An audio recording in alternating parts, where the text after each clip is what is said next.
Então a gente está vendo que não é só as pessoas que estão sofrendo, mas também toda a fauna brasileira morrendo. Agora, o mais grave é que a origem desses incêndios florestais não é natural, não é de raio. O período de estiagem não vem com a chuva, né? Então, 90% dos incêndios tem origem mesmo em descontrole de queimada para lavoura, para tratamento do solo para cultivo. Eu queria perguntar de novo para o professor, a poluição pelo monóxido de carbono, que é da queima florestal, provoca os mesmos efeitos na nossa saúde como o ozônio de São Paulo, das grandes cidades? Então, veja, dessa queimada, veja, ozônio e partículas são os dois poluentes que são controlados em toda parte do Brasil, inclusive na Amazônia, inclusive no Centro-Oeste. Porque eles são produtos de qualquer coisa que queime, seja madeira, seja combustível, seja lixo. Quer dizer, e eles são os dois poluentes hoje que são mais tóxicos, considerando os níveis colocados no Brasil. Medidas feitas pelo Grupo de Estudo de Física da USP, na Amazônia, durante as queimadas, mostram que os níveis de poluição superam muito os da cidade de São Paulo na média, porque a gente não tem é como se tivesse uma onda de poluição intensa, cuja intensidade é maior do que a média da cidade de São Paulo. Então, esses episódios estão muito associados com internação, já tem estudos mostrando isso, excesso de mortalidade. E aí que a gente vê o paralelismo entre a vida, digamos, selvagem e a vida urbana. E isso, para mim, é o que mostra, a falta de colocar o homem como objeto de impacto, que acontece hoje na legislação ambiental brasileira. Quer dizer, nós temos uma legislação brasileira muito importante para preservar áreas remotas e muito leniente, muito frouxa para a cidade. A nossa legislação era produto do conhecimento científico dos anos 70, então, era como se você tiver que ter uma doença pulmonar e alguém falasse, tem que fazer uma biografia, você não pode fazer uma tomografia, você tem que usar os recursos médicos dos anos 70. É assim que a gente trata o brasileiro. E uma cidade é um ecossistema como qualquer outro. Ele tem cadeias alimentares, só que são sociais. E, para variar, os mais pobres pagam a conta maior.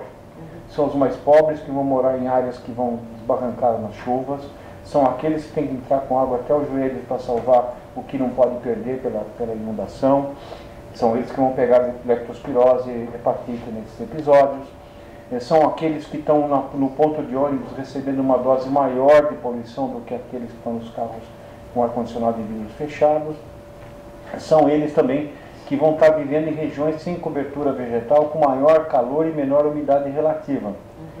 Isso chama-se, no meu entender, essa situação, uma situação de racismo ambiental. E isso é exercido em vários níveis, tanto de planejamento urbano, quanto das próprias empresas que operam no Brasil. Por exemplo, por que um caminhão no Brasil polui 10 vezes mais do que um caminhão vendido na Suécia? O diesel aqui é aquele diesel que... Deve ter várias razões, de mercado, de preço, de tentar... Mas, do ponto de vista de saúde, não tem nenhuma. Não tem nenhuma base para mostrar que o brasileiro é 10 vezes mais resistente que um sueco, ou que um alemão. Isso, para mim, é racismo. A gente conseguiu controlar várias formas de racismo, ou pelo menos apenar como crime, menos esse. Quer dizer, o fato de você oferecer numa mesma cidade...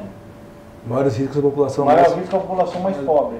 Então tem questões éticas nessa questão que, para mim, são incompreensíveis.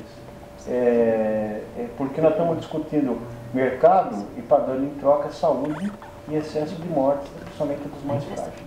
Por que, por exemplo, na sexta-feira passada, quando a gente chegou a 12% de umidade do ar, certamente a poluição a níveis recordes, vou falar um pouco até sobre o Programa Municipal de Mudanças Climáticas. Por que a CETESB, da qual o senhor é um quadro, né, funcionário por muitos anos, não decretou ou não fez nenhum tipo de medida ou pediu para o governo baixar alguma medida para diminuir a circulação de automóvel de forma mais assertiva? Como é que funciona?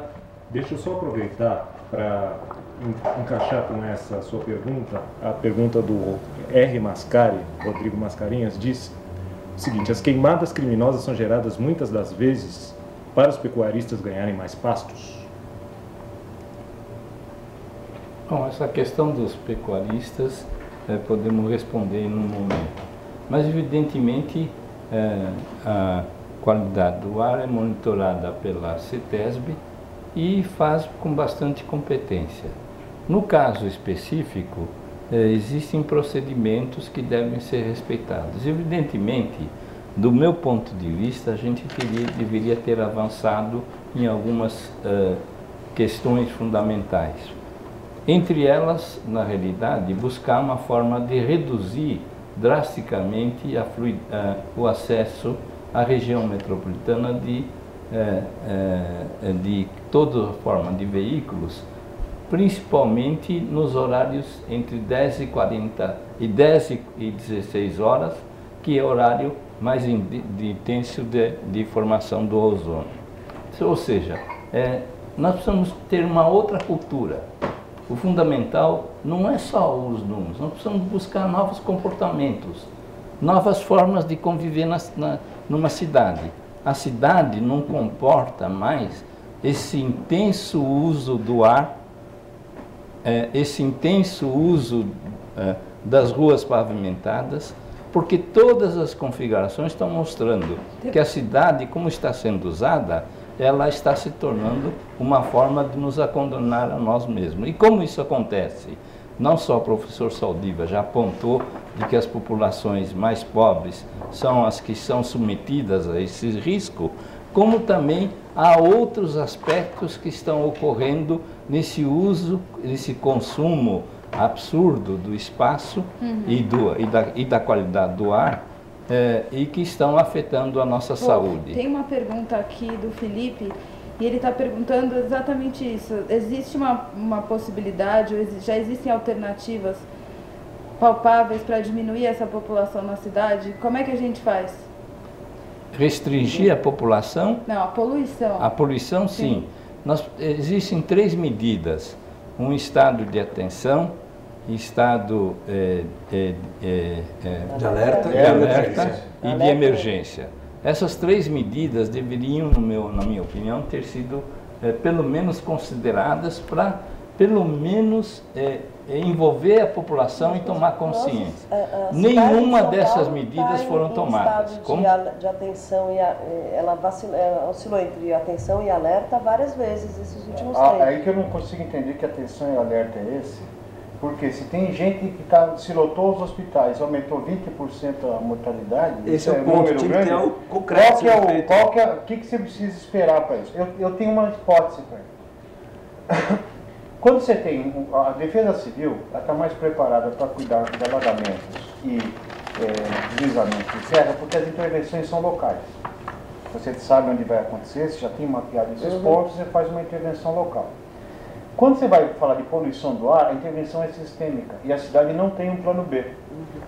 Então, se você fala, vou restringir a circulação de carros, todo mundo que tiver numa avenida, por exemplo, vamos pegar um exemplo, a Radial Leste, que vai para aquele...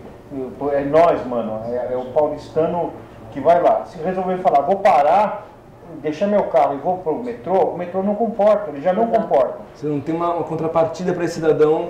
Não tem opção. Então, o que foi feito foi, nós não temos alternativa para fazer frente às medidas necessárias e, infelizmente, nós vamos ter que arcar com... Não precisava fazer muito estudo, é só ligar para qualquer hospital pediátrico, qualquer pronto-socorro ou para o serviço de verificação de óbitos da capital, que recebe as mortes naturais, para saber que estava morrendo gente e está gente ficando doente. Você pode perguntar para o seu vizinho. Doutor, tem uma outra pergunta aqui da Luísa e ela está querendo saber o seguinte: se essas próprias doenças causadas com o aumento da população, se elas têm uma mutação, o que acontece, se dá para perceber, se isso é perceptível, como é que funciona isso? Com o aumento da poluição. Com o aumento da poluição, felizmente, a maior parte de nós, o que vai sentir? Vai sentir um desconforto vago. Então, ardor no olho, uma garganta seca, uma rouquidão, maior chance de ter rinite. O nosso sono vai ficar comprometido, porque essa obstrução nasal, ela vai fazer com que a gente tenha mais períodos de interrupção da respiração, né? Você respira contra uma resistência. É que nem quem já dormiu na zona de influência sonora com um roncador, sabe? Ele vem roncando, aí de repente ele dá uma parada assim, depois volta cantando o pneu. Isso foi uma apneia do sono. Ele parou de respirar e aí tem que voltar respirando mais, porque senão ele vai para o outro lado, para uma outra dimensão. Vai mesmo, é? Vai. Tem muita gente que morre nos períodos da apneia do sono. Mas, felizmente, todos nós, 10% da população tem, e nesse período aumenta muito. Então, o que acontece? Você dorme o mesmo número de horas, mas no dia seguinte você está como se não tivesse dormido tanto, está acabado. Aí não rende no trabalho. Não rende no trabalho, tem perda. Olha, o custo econômico é absurdo disso, e as empresas nunca... Esse sistema é altamente insustentável. Olha, de saúde, a poluição do ar custa, na cidade de São Paulo, para o sistema público, em torno de 150 milhões de reais por ano. Se você computar, somar o privado, isso já vai para 450 milhões de reais por ano. Se você computar o número, a perda de vida, o encurtamento da vida, multiplicado pelo PIB per capita, dá $1,5 bilhão de reais por ano. Bom, esse é o tamanho disso. O Brasil não faz essa conta, a Suécia deve fazer, né? Por isso que eles investem no diesel mais limpo. Por isso, então, mas aí você começa a ver, se você considerar combustível gasto sem ir para lugar nenhum, número de horas perdidas em congestionamentos intermináveis, que você computa o valor da hora média, enfim, outras coisas, digamos, esse custo vira astronômico. Em outras palavras, eu para vir para cá, eu estava num táxi que eu pedi para ele colocar no modelo de medir a velocidade média. Foi mais ou menos 7 km por hora. Foi o tempo que demorou. Do Morumbi para Os bandeirantes andavam no lombo de mula a 16 km por hora. Então dava para fazer uma frase, ou um filme, chamado Os Bandeirantes Chegavam Antes. Porque você tem um padrão de mobilidade do século XVII com um impacto ambiental do século XXI. Mostrando que esse modelo de pensar a cidade, de nos movermos, ele não é sustentável. E mais, a imobilidade é que vai fazer as pessoas migrarem para transporte coletivo. Mas, doutor, essas cidades grandes que foram crescendo aí de maneira totalmente sem planejamento, totalmente desordenadas, no caso de São Paulo, por exemplo, existe uma forma de a gente tentar pôr uma ordem nesse caos? Lógico que existe. Eu queria voltar e fazer um reforço. Só apontar algumas coisas para colaborar com o professor Saldiva, que é o seguinte, é uma questão de percepção. A população não percebe o que está acontecendo, porque é uma morte ali, uma internação acolá, e são situações que não estão visíveis. Mas se cai um Boeing no meio da cidade, morrem 200 pessoas, todo mundo fica comovido, emocionado. Mas está morrendo isso constantemente, o número de pessoas que morrem por ano por todos esses fatores, e as pessoas também prejudicadas pelos eventos climáticos ou de poluição do ar, por exemplo, como o drama de Pantanal, né, que houve recente, e o drama em Alagoas, o drama na Rússia, com calor, com uma temperatura elevada, e o professor, por exemplo, Carlos Nobre, ele apontou recentemente como a temperatura está crescendo de maneira preocupante, muito preocupante na região metropolitana de São Paulo. Tudo isso vai impactar todos esses aspectos, esses acontecimentos que estão observando, e vão afetar a saúde.